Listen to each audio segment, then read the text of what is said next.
Nous sommes à Fass, un quartier de la banlieue dakaroise en pleine transition entre l'habitat de type résidentiel et social. La population de 46 000 habitants est majoritairement jeune. 75% ont moins de 35 ans et doivent faire face à un manque d'infrastructures de santé, d'éducation et d'accès à l'emploi.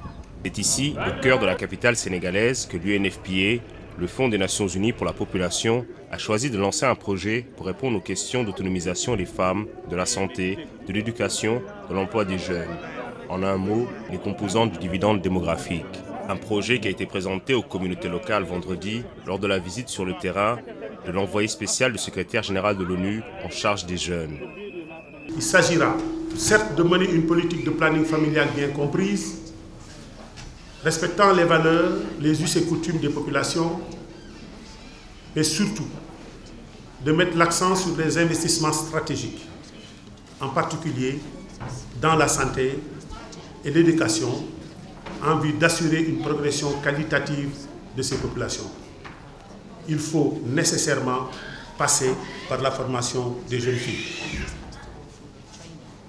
Dans ce cadre, une politique massive et efficiente de l'emploi est aussi une exigence qui devra être suivie de manière rigoureuse, faute de quoi les résultats escomptés risquent de ne pas être au rendez-vous. Il s'agit un peu de la première initiative d'opérationnalisation du concept de dividende démographique en Afrique au sud du Sahara. Donc nous voulons vraiment que ce que nous allons faire ici à Fass soit un modèle pour chacune des autres communes du Sénégal, mais également chacune des autres communes des autres pays en Afrique au sud du Sahara. Vous voyez donc pourquoi il était important pour nous de saisir l'occasion unique de cette grande conférence sur l'éducation qui se tient ici au Sénégal pour montrer à la communauté internationale, pour montrer aux leaders du monde que nous devons investir au niveau des collectivités locales parce que c'est là où les changements doivent se passer si nous voulons aller de l'avant.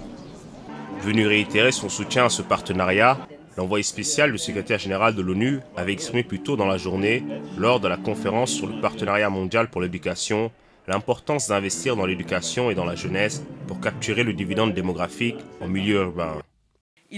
Dans un monde où la rapide évolution des nouvelles technologies aura un important impact sur le monde du travail, nous devons de repenser notre approche au développement des compétences. Nous devons pouvoir fournir aux jeunes une formation et des emplois, mais également les capacités nécessaires pour s'adapter à un monde en constante évolution. Il sera nécessaire d'assurer le financement de l'éducation aujourd'hui, mais aussi dans le futur. En dehors des interventions dans les salles de classe traditionnelles, il faudra également dispenser des formations informelles pour développer ces compétences nécessaires pour que toute une génération de